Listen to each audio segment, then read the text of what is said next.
Hi, I'm Dr. Sheehan from Sheehan Natural Health Improvement Center, and today we're going to talk about types of exercise. When people come into my office, they always, usually have some kind of symptom.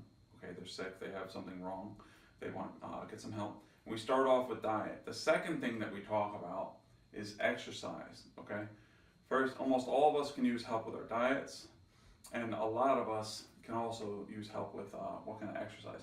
And people always ask me, what exercise should I do? And I always ask them, well, what would you like to do? And then they kind of think there. They want me to tell them when I'm asking them, what would you actually do? What would you like to do? Okay, everybody's got a different mentality. I like to work out alone. Okay, my wife likes to work out. She has a workout partner. Some people like classes. One of the favorite things that I like to do is I like to go hiking. Figure out something that you want to do, that you look forward to, because if you don't look forward to it, you are not going to do it. I will tell you, one of the biggest downfalls that people have is that they say they like to walk. And I say, well, what happens if the weather's bad? And they say, well, I don't walk. And I say, well, that's not a very good long-term plan or long-term solution. So I like them to have a couple different things that they can do, okay? Exercise is very, very important. It basically sensitizes insulin and it helps you burn fat, raises testosterone, raises good feel-good hormones, all that kind of thing, okay? Everybody knows exercise is great for you. So let's talk about the different types. The first type is what's called high-intensity exercise. Okay, the pros to high-intensity exercise, it will raise fat-burning hormones, especially growth hormone and testosterone. It builds muscle. It sensitizes insulin. Okay, most of us know that are aware of the term insulin insensitivity, which is like pre-diabetes or diabetes, that's insulin insensitivity. And high intensity helps to reverse that. It burns fat post-exercise, EPOC. Okay, in fact, hormonal changes and fat burning start right after exercise, but they maximize the day after. So it's very, very effective. The cons, it will increase stress hormones. A lot of times people come in and they're already stressed out from being sick, okay, having some kind of symptom. And also, if they haven't been exercising, usually they're stressed out and they have high levels of stress hormones. High intensity exercise can increase these. For those, a lot of people when they come in, if they're seriously overweight, I will tell them, let's not start off with high intensity exercise. Once they feel better, they get in shape, they get their diet in place and everything, we can start doing some high intensity. But that's one of the problems. It can raise stress hormones. It can be difficult.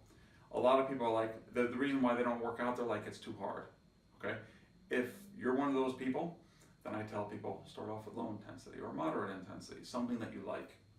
Once again, we do not want to dread working out. We do not want to dread exercise. We want to look forward to it. It may also be injury producing. I used to work at a gym who said that I think it was like 90% of people that signed up for memberships, 90% of them did not follow through and actually keep on exercising for the whole year.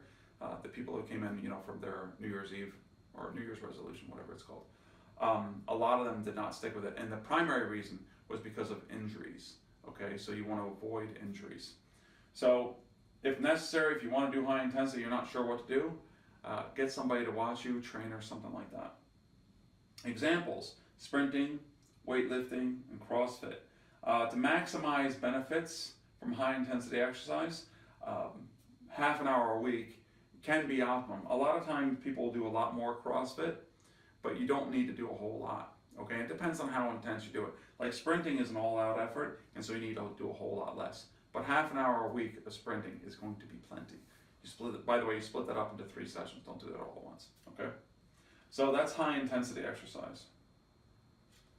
Next, it's moderate intensity exercise.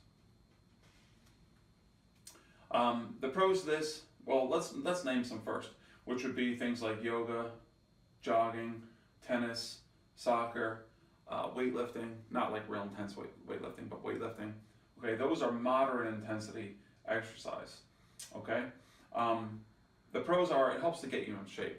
You know, they help to get your metabolic rate up, they get your respiration rate up, your pulse up, that kind of thing. So it helps to get you in shape. They're not too difficult, so you can look forward to them. They're fun. There's a much lower risk of injury. Okay, if you're doing yoga, as long as you're not like really pushing it, or just doing gentle jogging, you have a much lower risk of injury than if you're doing high intensity yoga or sprinting. They do not raise stress hormones as much. It will raise cortisol levels a little bit, moderate intensity, but as long as you don't go overboard, it's not too crazy. Plus, it's kind of like the stress hormones are counterbalanced by the fact that they're more fun. Okay, they will build muscle, they will burn calories, and they do sensitize insulin. Okay, the cons to moderate exercise: it takes 1.5 to 3 hours per week, and so some people say, I just don't have that much time. If you don't have much time and you're adventurous, you can go with a high intensity. And we went over the examples before. Okay.